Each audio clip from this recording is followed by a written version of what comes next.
Okay. Hey, boy. Alrighty. Hey, everybody. Welcome to What's the Plan? We're going to get started in just a couple of minutes. We're going to let everybody stream in.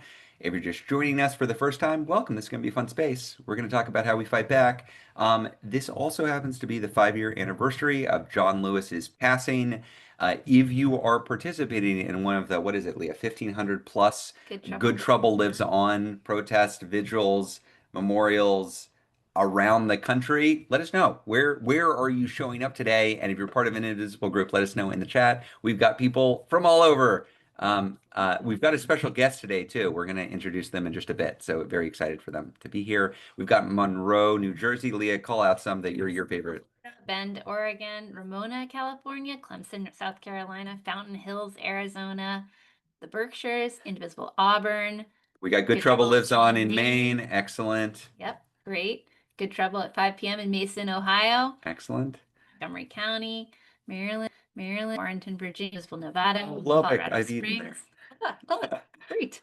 Lubbock. Lubbock. No, Lubbock. Lubbock. Lubbock. I'm trying to read too fast. Port In Richard, Ohio. Washington.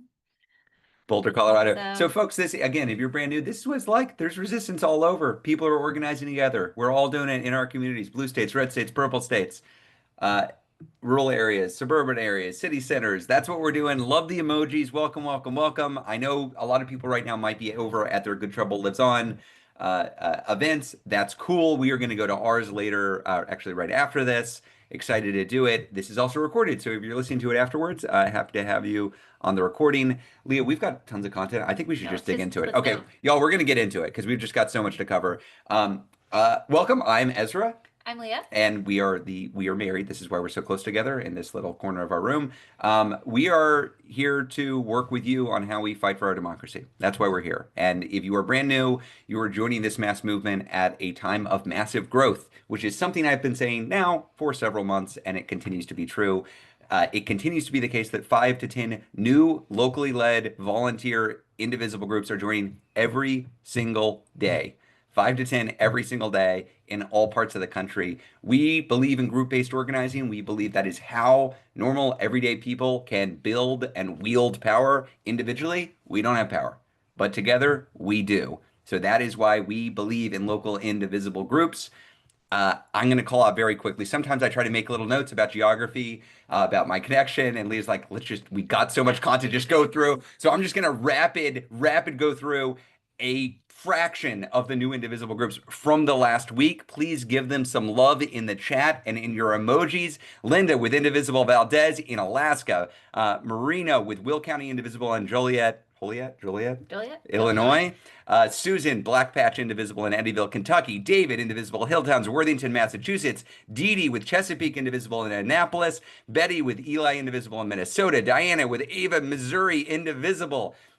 Colin with Dillon City Indivisible in Montana. Asher with Indivisible Nears in Boone, North Carolina. Marianne, Northeast Queens Indivisible in Bayside. Timothy, Hatboro Dims Indivisible in Hatboro, Pennsylvania. Diana, Indivisible Hilton Head in Hilton Head, South Carolina. Paul with San Pete Indivisible in Ephraim, Utah. We haven't had a Utah group in a while, actually. Brand new one in Utah in a while.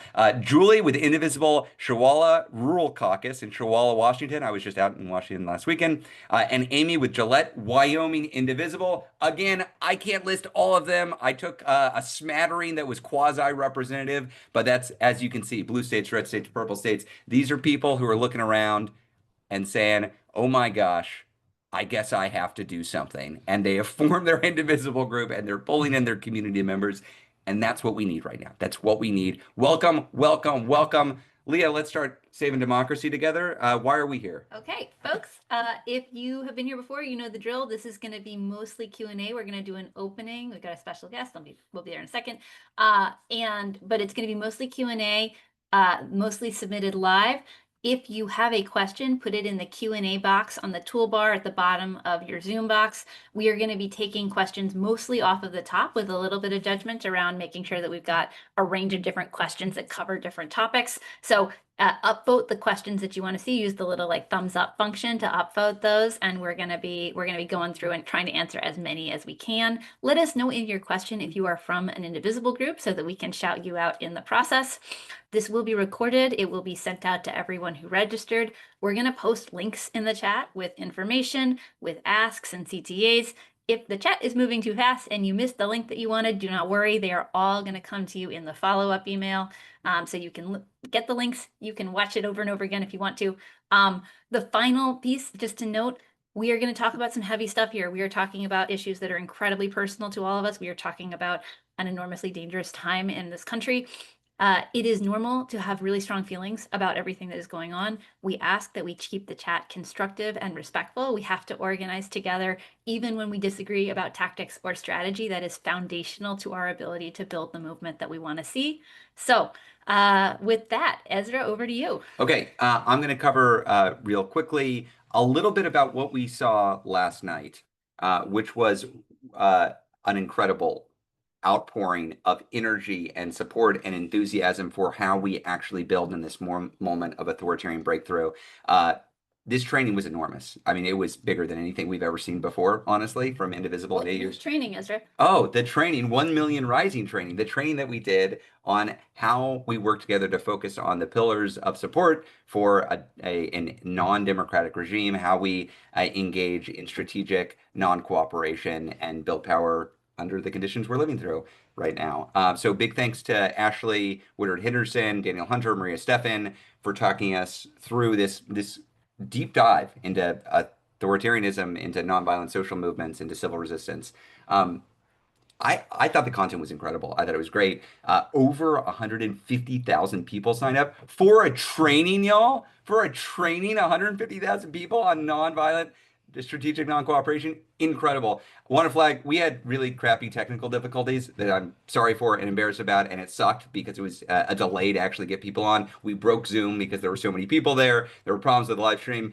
Shit like this happens. I'm sorry. We are going to do better. The second one, training that's coming up, we're going to improve the technical parts of this. So appreciate everybody's patience. Everybody we saw was very gracious.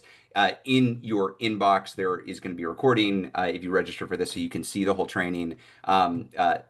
And we want the tech to work well. We want it to be seamless, so it's easy for you to take in the information. So sorry about that, but very excited with both how many people are engaged and also just all the positive responses, Leah, that we're getting from people who participated. I was listening in as well, and the content, I just think everybody did a really good job. I think it is deep stuff. It's somewhat complex stuff. It's not as easy as just call your member of Congress and then hang up the phone and you're done. It is more complex. We're living in more complex times. And I think the content really carried people through and then ended with something we love here at What's the Plan, something we love here at Indivisible, practical next steps you can actually take.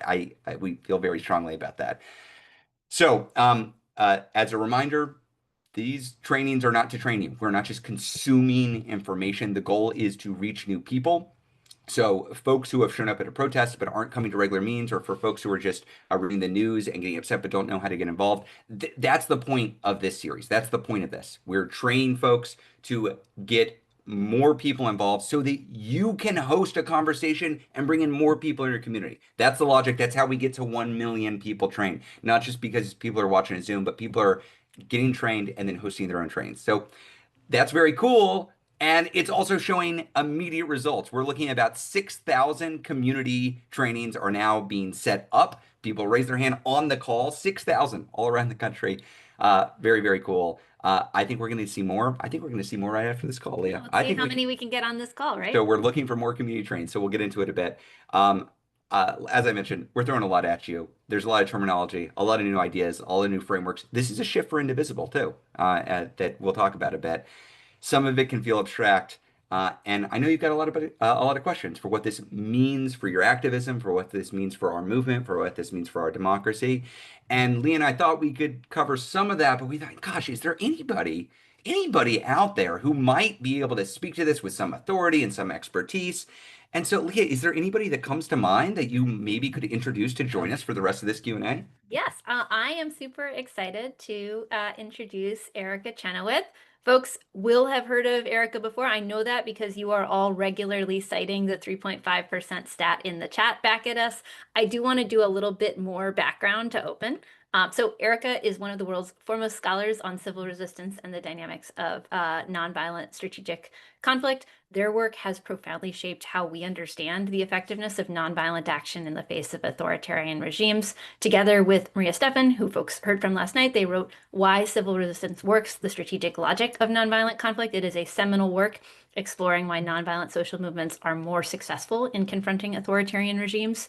Their analysis provides a very robust empirical evidence base for broad-based nonviolent resistance as not only a moral choice, but a strategic one. Erica is a key advisor to activists, policymakers, organizations around the world, bringing kind of that combination of scholarship and practicing. Practicing, is that a word? I don't know. And I do want to just be clear before we get into the conversation, they are here in their personal capacity for an informal conversation as we unpack some of the concepts and some of the frames that we are talking about in all of our trainings and in this space on a regular basis. And we just note the Q&A will continue after we ask a couple of questions for Erica. So please put questions in the chat for Erica as well, or in the Q&A function for Erica as well. We will work through those as well. That's right. We're going to ask a few opening questions, and then we're going to turn it over to the chat, and all three of us are going to answer questions. And this is, as folks know, this is the first time that we're having a guest on What's the Plan, so everybody be cool. Amazing. So, all right. Okay. So I'm going to open with a few grounding questions before we turn it over to Q&A. So first, Erica, you have achieved perhaps an unexpected level of prominence related to your finding that nonviolent social movements that mobilize 3.5% of the population are generally successful. I know everyone here is familiar with that quote unquote 3.5% rule. Can you explain a bit more about what your original finding was, how you've updated this, how you've updated it over time, and what it does and does not mean for our work? Yeah. First things first, hi friends, and thank you so much everybody for everything that you've been doing, everything you are doing, everything you're going to be doing.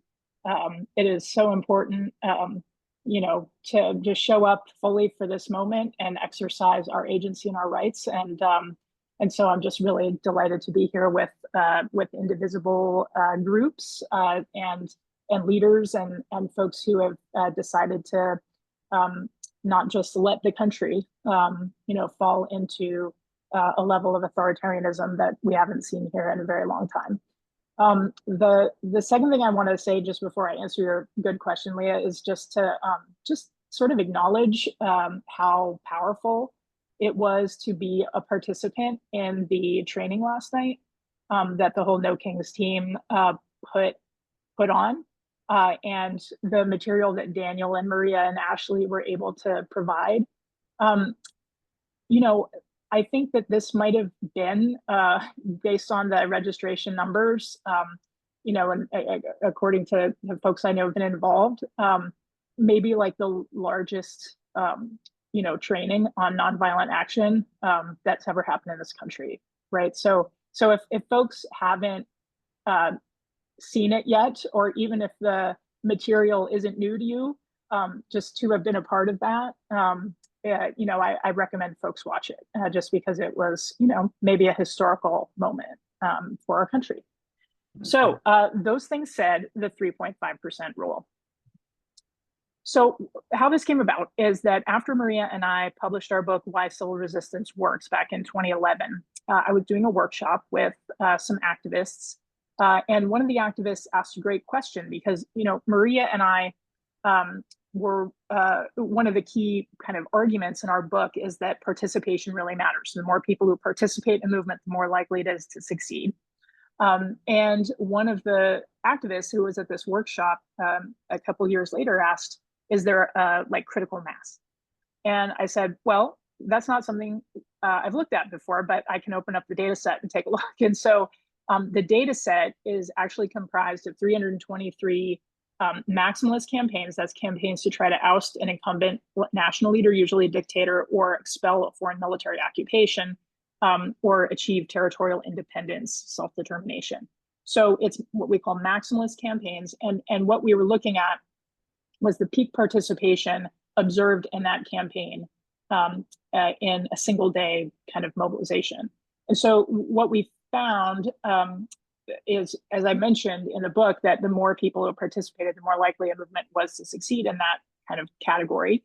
But when I opened up that data set, it turned out that just 3.5% was the sort of critical threshold. So in other words, at least from 1900 to 2006, when that original data set came out, we didn't document cases where people achieved more than 3.5% national level mobilization at a peak episode without and then failed. So in other words, it seemed to be like a new pattern. And the thing that sort of validates it is it wasn't too far off from what some other theorists have said.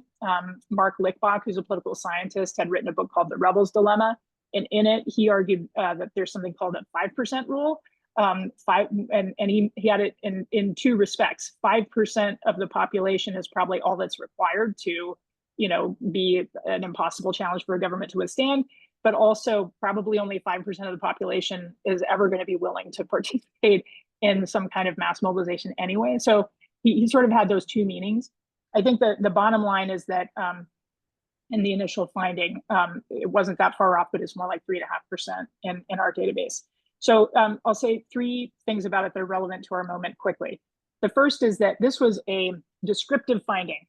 What that means is that it's basically an observational statistic of, how many people mobilized who didn't know that they were trying to mobilize that threshold, right? So the 3.5% rule wasn't known in 2005 when the Cedar Revolution was mobilizing Lebanon, right? They weren't aiming for 3.5%, and so that's relevant for us now. As people ask the question, is there like a prescription for how many people should mobilize? We don't know the answer to that, right? So what's really important to know is that all of those campaigns that achieved that critical threshold did so after, in some cases, years of sustained organizing, leadership, capacity building, training, and they got to a point to where they were able to amass a certain number of people in key moments.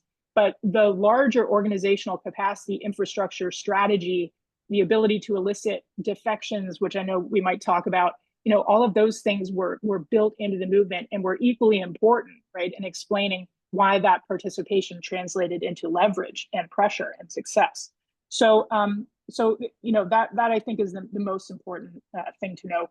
The second thing to know is that I've updated the data through 2014 already and published that. And in the updated data, there's at least one exception to the 3.5% rule, which is Bahrain, which it went from 2011 to 2014. So that campaign achieved more than 3.5% participation, we think, and did not succeed.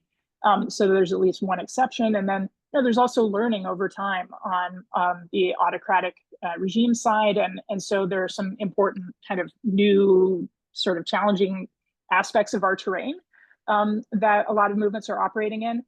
So this is just to say, it remains an important kind of descriptive rule of thumb, but is better interpreted that way than as like a prescription or a formula or a magic number.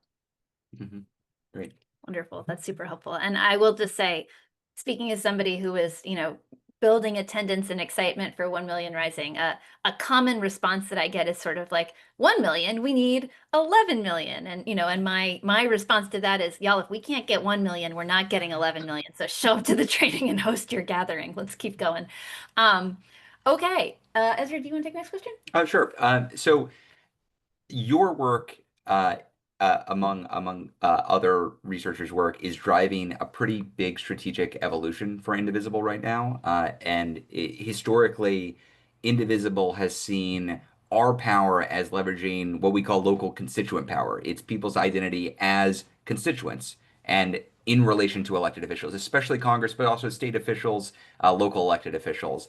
And look, we still believe in advocacy. And also we believe, based on your work and others, that this is a period where a would-be authoritarian is consolidating control. And we've got to take a broader view of how power works and how it's distributed in society and identifying where we have leverage. Can you talk to us about how we should think about power itself in this context? What are the sources of authoritarian power and how can nonviolent movements challenge it? Yeah. Well, this is the big question, right? So there are economic, political, social, cultural, and even moral sources of power for autocratic regimes. And the main object, I think, of any civil resistance campaign is to dislocate all of those different sources of power from the power holder. And each of those sources of power has different pillars that uphold it. So the training last night, Maria talked about the pillars of support being things like religious organizations, civil servants, the police and military, media, youth, business, workers, labor, non-governmental organizations, or civil society as a whole. Basically in the sort of spectrum of where people land or where organizations or institutions land in society, they're sort of either all the way over in active support. They're either kind of sympathetic, but not fully supporting, not actively supporting the authoritarian. They're neutral and trying to stay out of it.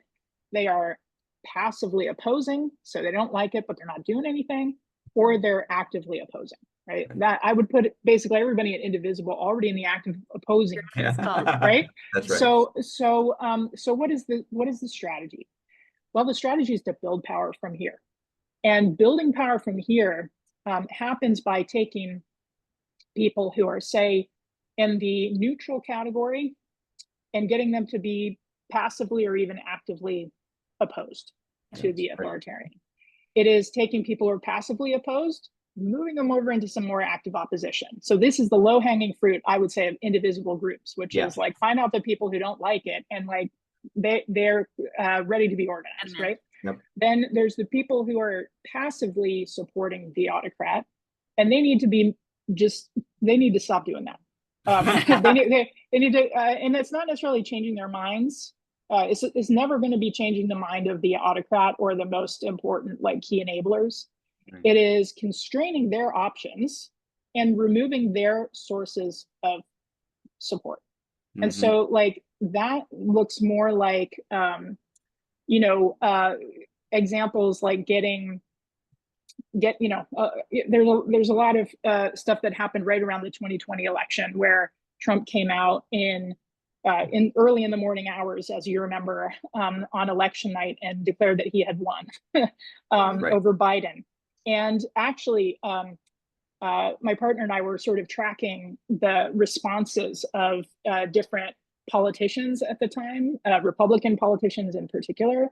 And looking back on it, you'd be surprised how many of them came out right away, especially after Fox News declared the winner and said it's over for Trump and he lost, including some that later have been quite sympathetic to election denialism. But that would be an example of it, which are people who are sort of passively supportive, but at a certain point, there's such a profound level of pressure that they can't resist just saying you know what, he needs to respect the result. And they're not opposed to Trump, but they're not going to let him have a coup, right? So that's what we're talking about, and that is sort of an easier political task than converting a huge mass of people over, right? So I think that's the reason why we think about dislocating the power holder from their pillars of support as involving some strategies of pressure for sure, but also strategies of negotiation and persuasion and all of the other things that would meet people in those different pillars wherever they are on that spectrum and move them one notch over. So everybody else, one more question before we're going to throw it out to the votes. So please put in questions and vote for your questions, and then we'll just run through. Leah, do you want to have our last question, and then we'll shift over? Yep. Great. So one huge question that comes up with our folks all the time is, what does this all mean for the midterms? What are we going to do if they try to sabotage elections? Can you speak to this anxiety and how we as a movement should be thinking about our role in both winning elections, because we have to win, and also ensuring that there are free and fair elections? Yeah, so, there's a lot of evidence in my field of political science showing that active participation in protests has impacts on at least all of the recent elections in US history. When I say it has impacts on the elections, I mean it has impacts on turnout, it can have impacts on vote share, it can have impacts on the the change in, you know, how many people are running for office, the diversity of the people running for office, as we saw in 2018. So all of those different electoral outcomes have been linked in scholarship to even things like the number of people who protested on key days in those towns, right? So we know that protest mobilization impacts electoral outcomes.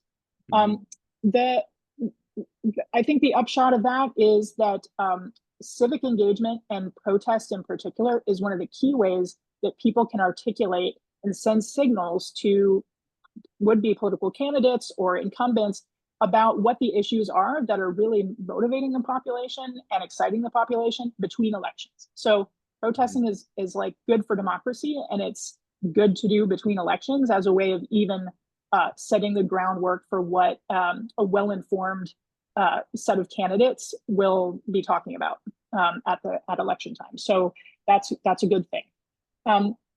In terms of the election itself and how it goes down, I mean, I think that we did an interesting version of this around the 2020 election, where there was a group of very, you know, people who came together in advance of the election and organized a series of, you know, mass communication strategies, popular education strategies, even trainings around protecting the results. And, you know, there was a fear that Trump was going to try to invalidate the results of the 2020 election. The population was well prepared for when he did so, and in fact responded pretty resoundingly in the aftermath of that. And that was really important as it happened. I think, you know, at the midterms, it's basically that, but you know, times the number of states we have. Like there need to be like coalitions of people who are both prepared to encourage and energize the electorate to turn out and vote for candidates who are small d Democrats. I say that because you know, for me, what I care about the most is empowering and enabling candidates who care about democracy. You know, so like it regardless of party. So like small d Democrats, and that becomes a thing, and that those people are committed to respecting the results, and that becomes part of the ethos of this election. That's about the voters having their choice. And then in the aftermath of the election, we just need to be prepared to defend the vote, which is to say, to insist that the voters have their choice. And you know what? I'll say around the world, there are basically two patterns. There are two things that can happen to a society that can activate a genuinely like pro-democratic mass mobilization. The first is a particularly egregious episode of state violence. The second is a stolen election. And part of that is because those are two things that can be so deeply felt and experienced both on the community and individual level. They are visceral, they are personal, and they are related to the broader sense of community well-being and safety and security and stability. So, you know, I think that you know, the turnout will be important, the enthusiasm will be important for democracy, but so will the ability of people to respond to any attempts to invalidate the results of the election with, you know, a very pro-democratic civic mobilization at sort of all levels. Like, you know, the private sector is going to have to mobilize for this, like they did in 2000, right? So, or 2020. So, so I think we're just talking about a whole of society commitment to democracy, and that will be a very important, you know, moment in our history if it comes to pass. And yet, I also hasten to add that sometimes anticipating a sideways election can demobilize people, and so we have to be careful about like how we frame this. That we expect and demand a clean election, right? And then if something goes awry, then respond accordingly. Yep, right. That's right. And not to call anybody out in the chat box, but I am seeing a few people saying like, that's if there is an election in 2026. And we got to be really clear. There are going to be elections. We're going to have them. We are not going to kind of preemptively allow them to depress us and to like lower our own expectations of what we are owed as citizens or as citizens. We wiped the floor with MAGA and Elon Musk in Wisconsin in the Supreme Court race earlier this year. We're going to wipe the floor with MAGA in Virginia throughout the state in November of this year. And head into the midterms, we are going to retake the Congress. That's where we're headed. We're also not going to wait for the next 16 months to do that. We are not just waiting for the next election. We're building now. And this is a nice transition, Leah, to the first of the questions. And everybody be nice, because Erica hasn't been through the Q&A with us before, but we're going to do this together. And Erica, feel free to jump in. We might call on you if we think there are particular ones, but feel free to jump in. The first question, and we're just going to go by top vote. It has about 370 votes. Vidisha asks, it seems the only thing that will stop Trump is a general strike, a tax strike, serious boycotts. I understand we need to bring more people in first, but are coalitions being built to do this? Which organizations are the go-to for boycott, strike announcements? How is Indivisible starting to prepare for this? And I will say, national strike is a question that we get, I think, Leah, just about every week that we do this. It shows up a lot. And our standard response, and Erica, I would welcome any kind of pushback or any kind of additional thoughts on this, is we believe mass mobilization is necessary. We are building a muscle to pull more people in with every mobilization. If you are somebody calling for a general strike today, I hope you are also pulling in your entire community to go out to a Good Trouble Lives On protest today, because the way we get to a general strike or the way we get to bigger mass mobilization is by showing up in solidarity with other communities who are showing up. So that's why we showed up on Hands Off. We showed up on May Day. We showed up on No King's Day. We're showing up on Good Trouble Lives On. We should be looking to show up on Labor Day with our labor friends and allies coming up in September. And we don't want to call for a general strike, fail to produce the numbers, and then demonstrate to the regime that we don't have the goods, that we just don't have the juice, because it will send the exact opposite signal that we want to send. And like more generally, I think people are using the term general strike as kind of a general synonym for like all kinds of societal disruption, and it actually has like a real meaning. It is, and it, you know, like there are legal implications to labor unions deciding to go on strike. There's this like an actual thing that if people are doing it requires enormous amounts of infrastructure, preparation, planning, and is quite dangerous to people's livelihoods and well-being if not done in like that fashion. And so I do want to just emphasize for folks, please, let's all take one step at a time. Let's try and have a community training that introduces to folks ideas around non-cooperation and kind of the role that non-cooperation plays in checking would-be authoritarians. That is the first step towards any kind of building of the muscle that is necessary for broader collective action. Erica, how are we wrong, or how are we right, or what would you add?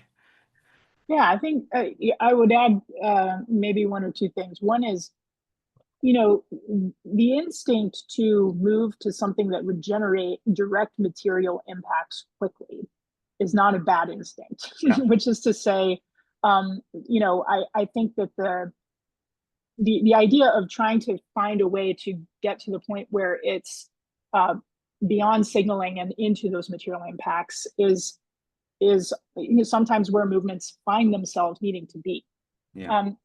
And I think that there are other ways to impose direct material impacts other than calling for the entire nation to stay home from work. And we've seen some of that with, you know, the more targeted consumer boycotts that we've been seeing. We've seen that with even interesting, you know, like shareholder votes of late. I don't know if you all saw the John Deere, its shareholders had a vote about DEI, and they voted to uphold it, actually. You know, so there's some interesting stuff happening. There's a good list that's easy to find. If you went to like Gene Sharp's list of 198 non-violent methods, is like just one of those low-hanging, easy access resources. And there's, under economic non-cooperation, there's like a really long list. And then there's other kinds. There's social and political non-cooperation as well. So, you know, I think that it's always about thinking about what is the strategy, like what is actually the end point of the campaign, and then reverse engineering the methods from there. And yeah, so I think, like I said, good instinct, but thinking through what the actual strategy is, how we'd know if the movement had won, and then what would it take to get there is useful. Great. Yeah. Great. Okay. Next question from Pam. What actions can we take to dismantle the death camps in the Florida Everglades? What pillars are holding it up? Where can we apply pressure? Just will reflect, last weekend I was out for the Washington State convening. We're doing a series of blue state convenings for Indivisible groups all over. And as part of the convening, there was an action at the local ICE detention facility because one of the members of Indivisible, Skagit, was being held there and had been being held there for more than 100 days. He's a farm worker and also an Indivisible member at Skagit. And I went and visited him there along with a couple of Indivisibles from Washington. He is now out or is being released because he is choosing to self-deport because of the terrible conditions at the facility. And we know that that facility is one of the facilities that exist now, and there are going to be so many more that are constructed all over the country as a result of this massive infusion of funds into what is now the largest federal law enforcement agency in the Republic because of the passage of the reconciliation bill. So we have been focused a lot on how Trump is building up the secret police force, how he's using immigration as an excuse to trample on the Constitution and set up forces to attack all of us. And one place that this is very evident is in the Florida Everglades, in this camp that they have set up. Leah or Erica, thoughts on, for these very visible signs of the regime that are also deeply unpopular and are doing a lot of harm. What do we do? What is the right approach? What should Indivisible groups who see these in their communities or nearby, how should they think about a campaign against that? Erica, do you want to take first crack or should I? Yeah, I mean, I can. I think, we can think about pillar analysis of the entities that are going to implement or set up these camps. Like who are the companies that are getting the contracts, and can they be stopped from being built, honestly? I mean, I think these would be very reasonable campaigns for people to be thinking about. Again, this is, there's no such thing as a monolithic pillar. Like these companies are just made up of people, like ordinary folks, and they're making decisions based on the bottom line. And so, it would be, I think, anybody who was trying to stop these things from being built, a worthy project would be just to do some, to find out, more about the companies and start to build some strategies that would, use community nonviolent responses to prevent them from being built. There have been these things in the U.S. in the past. There was a case in Chicago, I think back in 2012 or something, where an ICE detention center was going to be built, and community basically got the local zoning board or whichever the relevant authority was to walk back the commitment and cancel the contract. So it can also be dealing with whoever had the authority to issue the permit or something like that, and finding ways to pressure them to stop. On that note, interestingly enough, that the ICE detention facility that I visited, where Lalo, the farm worker and Indivisible member, was being held, is run by a private corporation, and the state of Washington has passed legislation forbidding private companies from running these facilities. So this one is set to be closed. So that is it's a great example of, if you are in a blue state, especially, or if you have some political power in your city and this is being done there, you do have tools at your disposal. And I really think it's the front lines of this fight right now. This is the real visible representation of federal overreach. And I think he's overplaying his hand. We've said this before. There's some vague feeling that Trump is quote unquote strong on immigration. The public supports what he's doing. That might be true in the abstract. It's not true when you talk about Abrego Garcia and disappearing Americans overseas. It's not true when you talk about the militarization of LA. I mean, it's also no longer true in the abstract. Yeah, that's true. If you look at the polling right now, he is wildly underwater on immigration. In fact, he's actually more underwater on immigration than on economic issues in the current moment. And that is a direct backlash to the manifestation of a mass deportation agenda around the country and to our own collective effort in raising awareness of what is happening. So I think the other thing that I would just add on this is that I know the question was specifically about the facility in Florida. I do think we also have to understand this as a very local question because the answers and the options and the leverage are going to depend a lot on whether you are operating in Florida or Washington, whether like do you have a 287G agreement in place in your locality? Do you have a critical mass of business owners that you could be pushing to get trained on not allowing ICE into their facilities? All of these things are going to depend a little bit on your locality. The first step, I'm sorry, I'm a broken record on this, but the first step is doing your own know your rights training for yourself so that you understand as a bystander or as a potentially impacted person what your rights are in these situations and interacting with ICE. And then the second step is getting connected locally with immigrant rights organizers or whatever collective or organization is in place that is doing campaigning, because they are often going to be the best resource on what the highest impact place that you can target to go after to address this overall context is.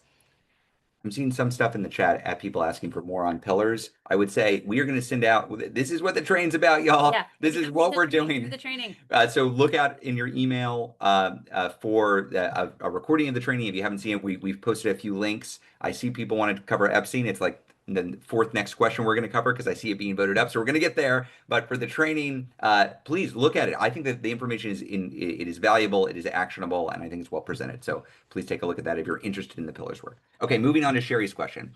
Hi, Sherry with Sonoma County Indivisible. Welcome, Sherry. Great to have Sonoma here. Republicans in Congress are considering redistricting states to slant votes in their favor. Also, some states and or counties are canceling their elections while others are postponing them until next year or later. How are we supposed to vote them out of office? Dictators are not in the business of allowing elections that could remove them from their thrones, says Gene Sharp. Gene Sharp's coming up a lot today. Just to know, I used to work for a member of Congress in Texas, and when I was working for him, he was the target of mid-decade redistricting by then Republican villain Tom DeLay. This is back in the aughts of 2000. In the old days. In the old days, almost quaint times, and now they're trying to do it again. So Trump and the Republicans are threatening a mid-decade redistricting to squeeze more Republican votes out of Texas. In response, we've seen some sparring from some blue state governors. I've seen specifically Governor Newsom in California has threatened to do the same if Republicans move forward. I like to see that. Look, if they are going to go out and do this in Texas because they have control in Texas, what is Illinois going to do? What is Washington State going to do? What's New Mexico going to do? What's New York going to do? What's California going to do? They don't have all the cards here. We need Democratic leaders to stand up and fight fire with fire if necessary. Nobody wants more gerrymandering. We spent a lot of time, well, other than elected officials who want to keep their seats, we spent a lot of time and effort pushing for anti-gerrymandering provisions at the national level. But until we have those anti-gerrymandering provisions, we should not fight with one hand behind our back. If they are going to rig the system in red states to squeeze out Democrats who have won seats, we should be working in blue states to make sure that they don't just run the table on us. Agree with that. And the other thing I would just add is that this stuff is actually not popular in red states either. That's right. Like whenever you get an independent redistricting commission vote up anywhere in the country, it tends to succeed, right? Like shout out to our Ohio folks who've been fighting so hard for that for so long. And Texas is, obviously Texas breaks our heart on a regular basis. And also there is a potentially competitive Senate race coming up in Texas, especially if John Cornyn loses his primary to, I'm not even going to use adjectives for Ken Paxton.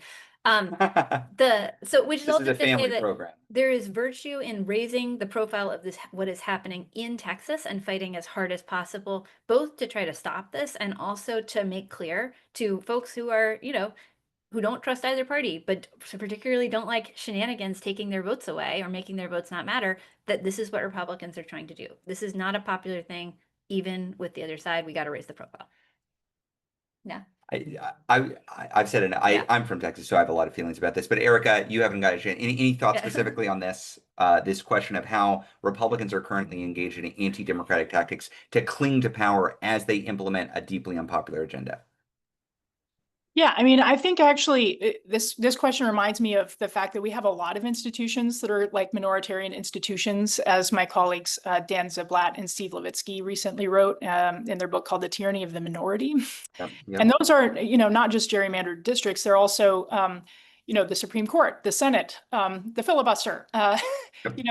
and so, I think that we are at a stage as a country where I think it's kind of exciting to think about the big structural barriers that we actually have to real representation, the Electoral College, and start to think too more broadly and long term about what kind of country, what kind of democracy are we trying to be? Are we trying to be a late 18th century newly fledgling kind of male only white landowning wealthy aristocratic democracy, or are we trying to be a 21st century democracy that reflects the country that we are? And so this isn't something for this immediate moment for us to spell out necessarily, but it's an important conversation that I hope that we get to have as a country as we face the consequences of living with structures that were designed for a very different time.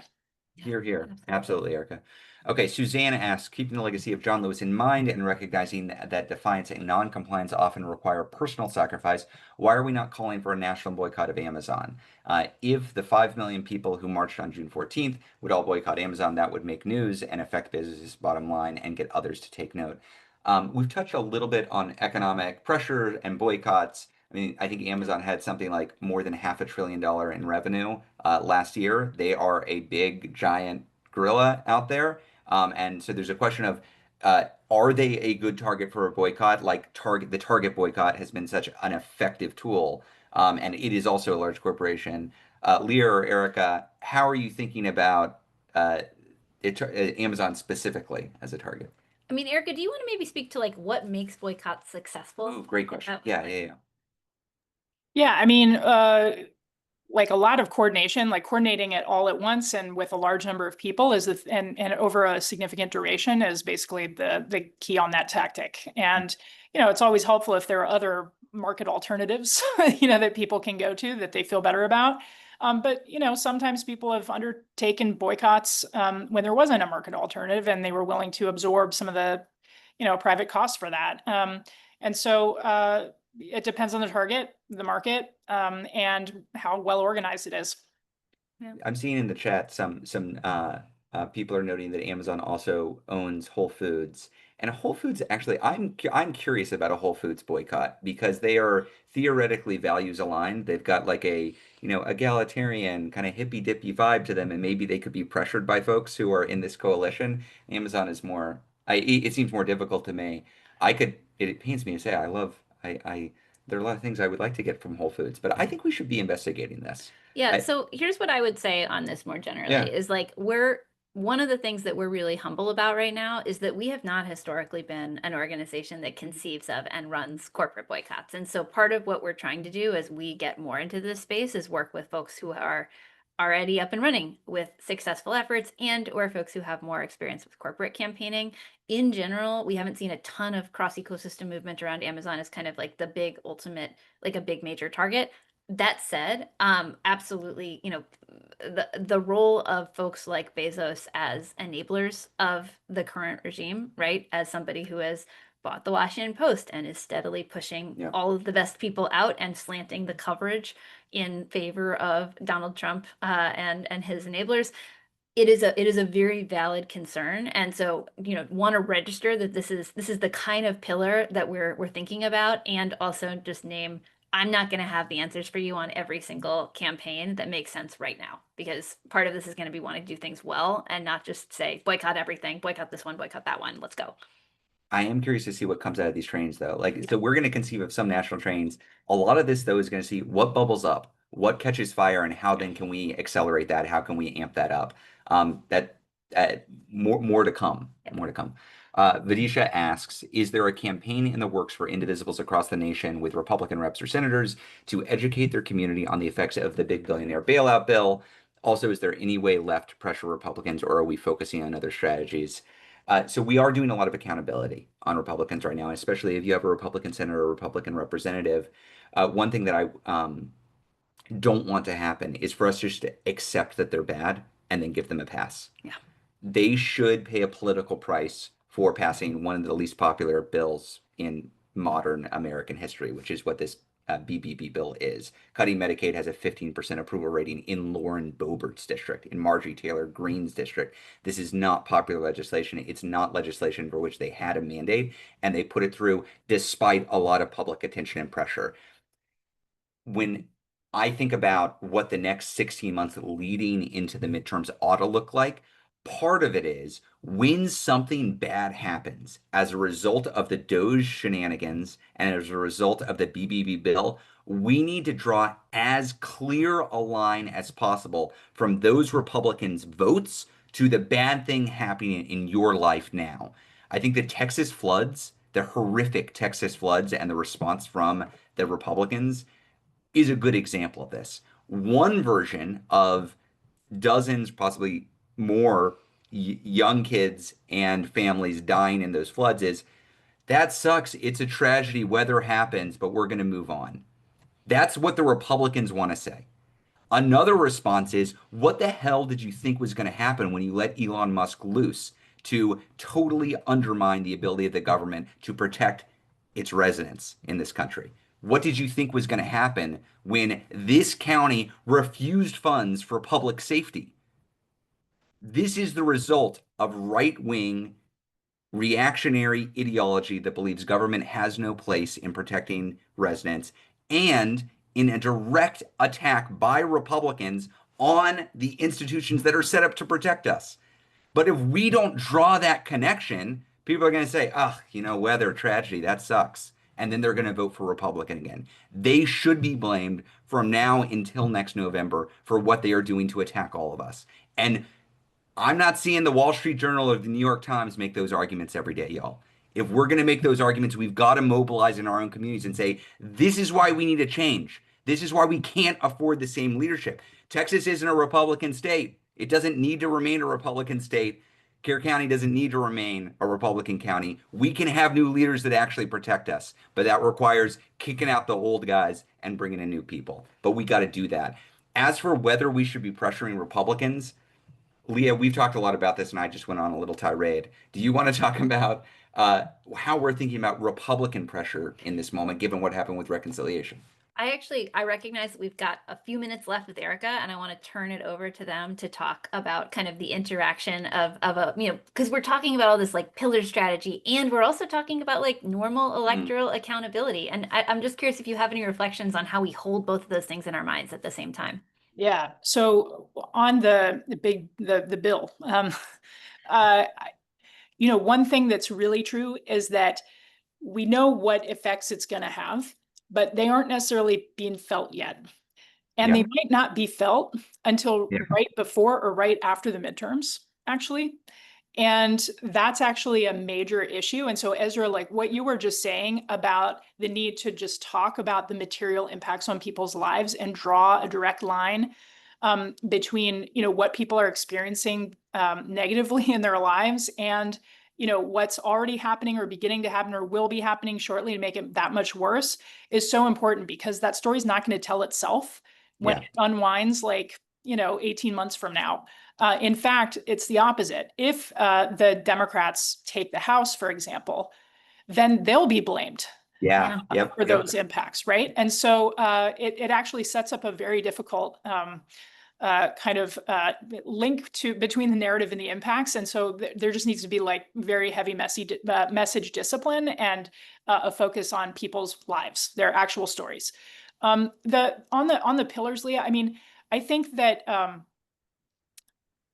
thinking about a broad-based anti-autocratic, defense of democracy. And so I'm thinking beyond elections. I think elections are absolutely crucial as like both a focal point for mobilization and one of the few times the population can actually alter, the sort of political environment in which they're operating in very meaningful ways. So very important. But it's also important to think about these pillars as like independently from how they might behave in the election, right? Because of all the election might not go, it might be very clean and the Republicans might hold the House, right? And so if that happens, then there's still going to need to be social, economic, cultural, and political resistance to authoritarianism in the country. In fact, it's going to need to be even stronger because of that. So either way, I think, again, focusing on exactly like who people can impact, where they are situated, whether it's trying to pull in that person who's sympathetic but not active yet, whether it's trying to go to somebody in an institution that is really trying to navigate this line of neutrality and keep their head down and duck for cover, like get them to actually get over into sympathetic or even active support of democracy. Like those are all things people can do every single day where they live.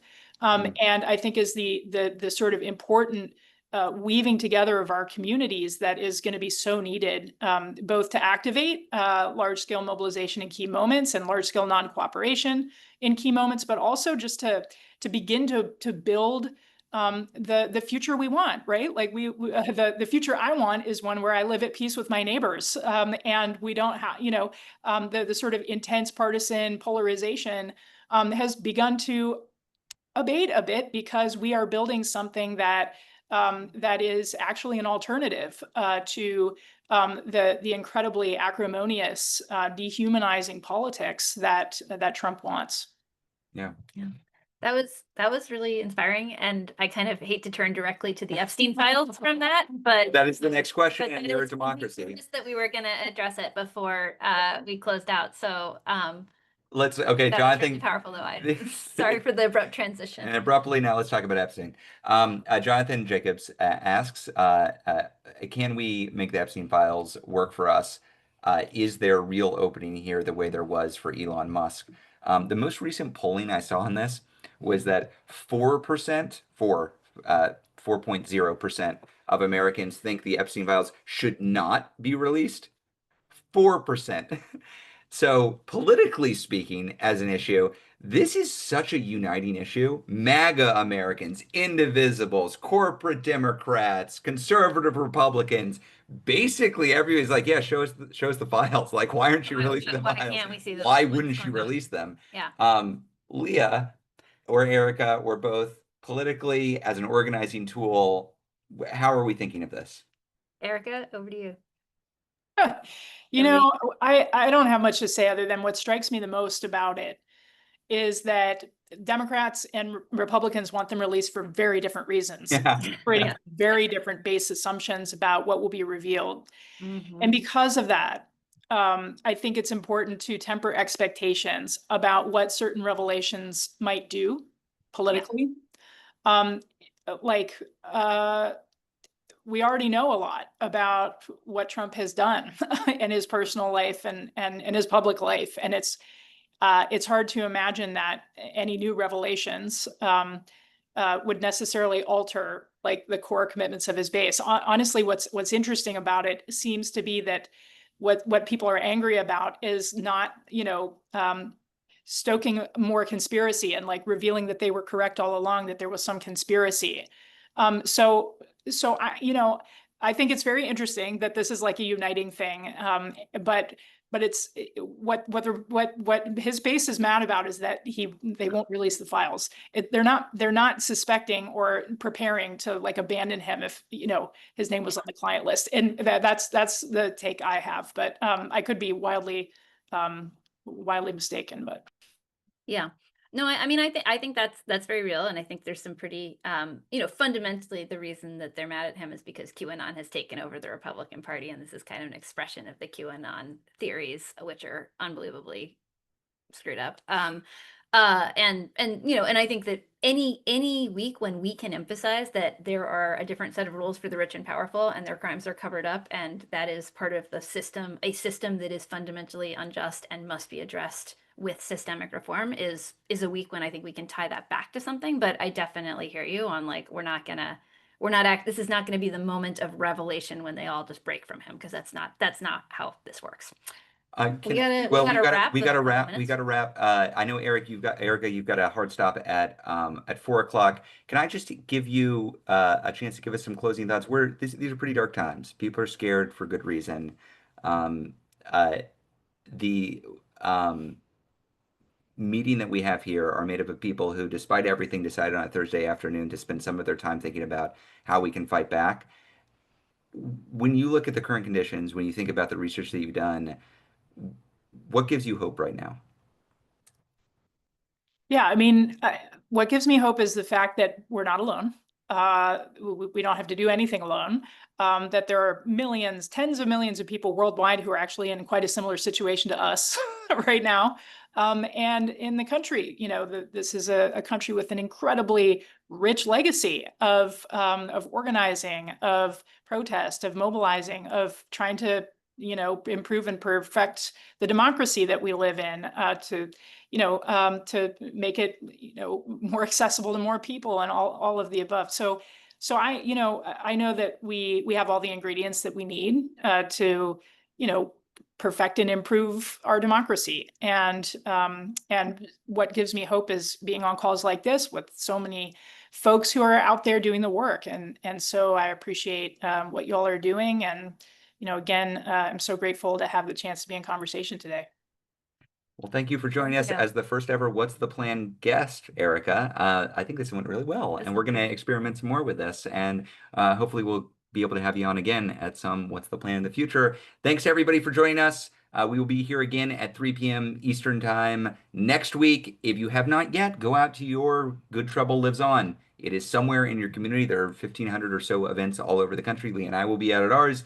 Everybody else is going out to theirs. That's good. We're showing up in solidarity. We will continue building. We will continue experimenting. We'll continue learning. And it's an honor to be part of this movement with you all. Thank you so much. Thanks, y'all.